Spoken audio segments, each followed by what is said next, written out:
So like right now, old me would be figuring out a way to fit stuff in here, right, to make it look good. New me, right, who doesn't give a shit about things that are floating and not connected or anything, right, is literally just going to do something else instead. And it's going to be floating in the air because I don't give a shit at this point. Like, I just want it to look good. So since I just want it to look good, we're going to make it look good. So this piece, and move this over one, and then delete this, and then grab this and turn it, and come back here, do this, grab this, grab this, Command C, Command V, and then the rail system is complete like that. Now it has a Russian magnifier on it. It has a Russian sight on it. More appropriate.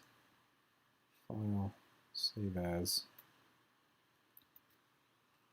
2. Alright, so now we can play around with coloring this a little bit more appropriately. I kind of want to do this stuff in not, I don't want to touch that. So what we can do is, since the stock is a group, add stock. Come here, zoom in on buffer tube, grab buffer tube, paint just buffer tube, talk, unhide this. Yeah, dude, I was describing this at the beginning of stream before you got here, but I have reached the point in time now where I just want to build because I want to see a 3D model in representation of what I want to see, of what I like. Which means I can build stuff floating in the air. I don't give a shit anymore because it's just a 3D representation of what I want. It's me 3D modeling now. It is no longer me trying to fucking be accurate and make things in real life in the future whenever I can afford it and shit like that. Nah, fuck that. It is just, this is what I want to do. So I'm fucking doing it. The hardest part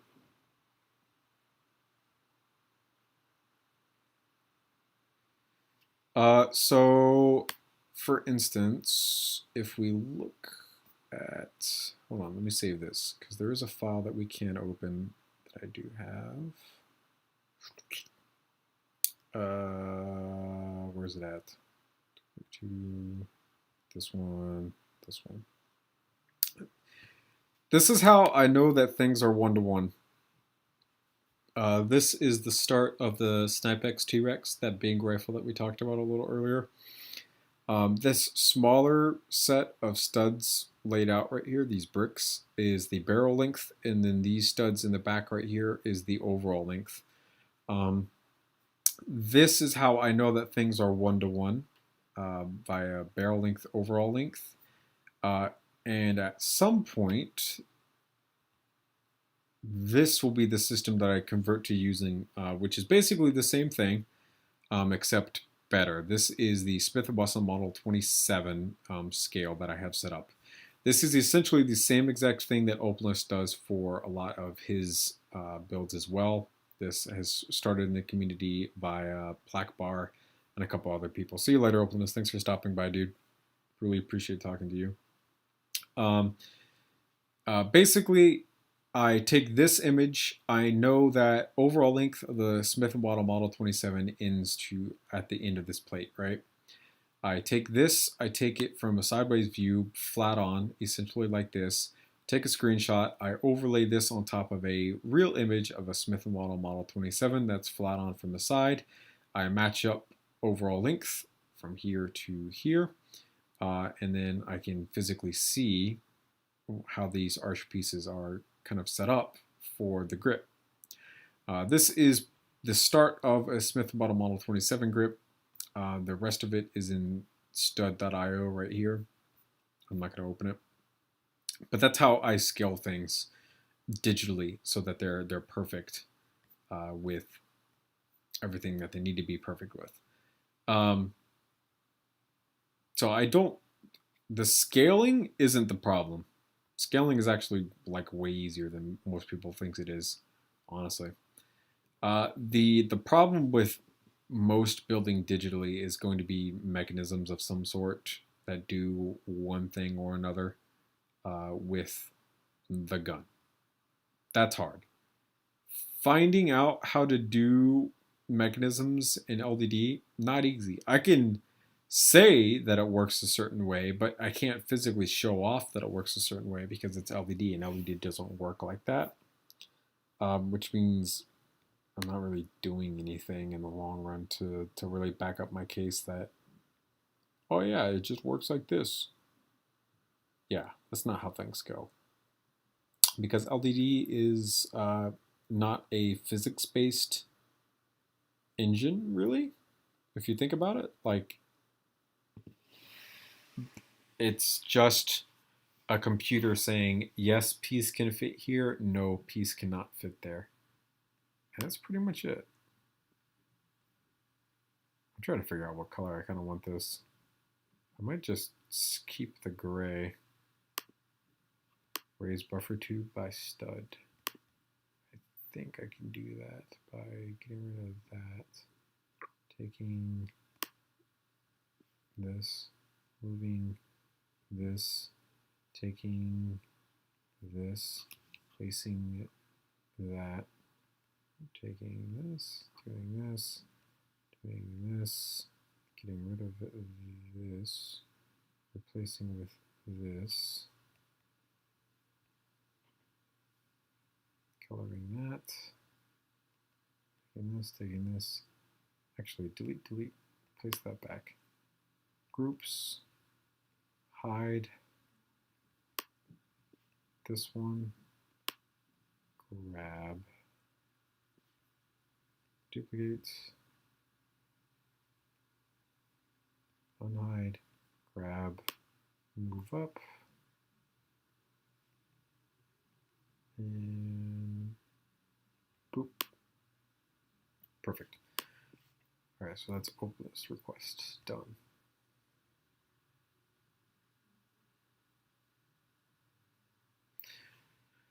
So don't scale off of your hands. Like, the best way that I can recommend scaling is if you're building in like real life, is the way that Big Planes scales, and that's like the best way that I can put it. So Big Planes is a YouTuber who makes minifig scale planes. And what he does is he goes to Google Images and he types SVD blueprint. Let's just type in SVD blueprint, see if something comes up, right? He goes to images and he finds something similar to this, right? He prints this out in 1:1 scale using like overall measurements and stuff, right? Prints them out, takes the pieces of paper and like puts them together and tapes them together so that all the lines match and it's nice and straight, yada, yada, yada. And then builds on top of it. And then now you have something that's perfectly 1:1 because you have physically printed out a accurate representation of it from start to finish.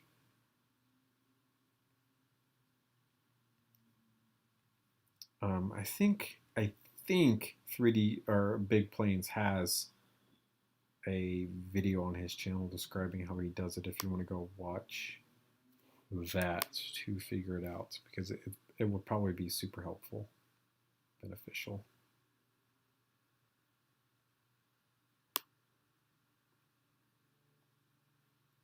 Gray doesn't look too bad. I mean, we could always do black. Oh gosh, it's too dark. Way too dark. Lots of dark. Like stupid amounts of dark when we did that.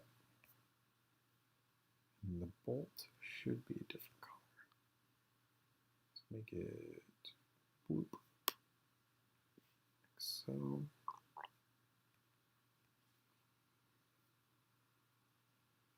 save.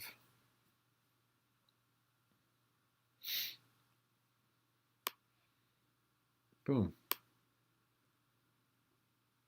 That's a CYMA MLOK handguard for the SVD.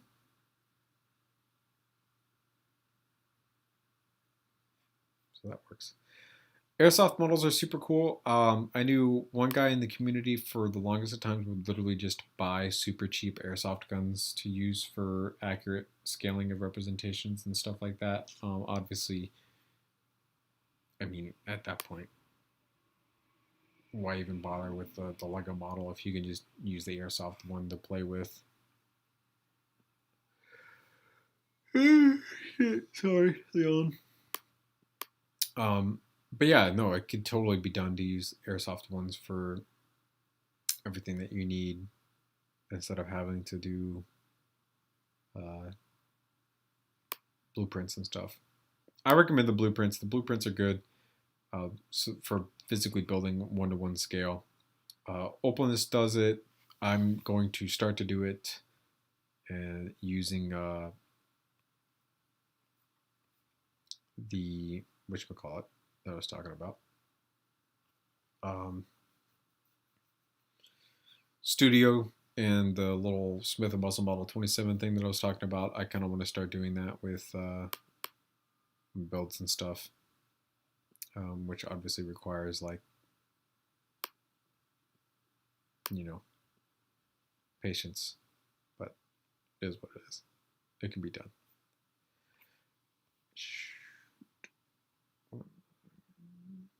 Reopen that back up. But yeah, no, we're pretty much done with everything that I was doing. That's another gun in the bucket. Done and dusted. I have milked another model again, which is okay, because of course it is. So we're going to take a screenshot of that.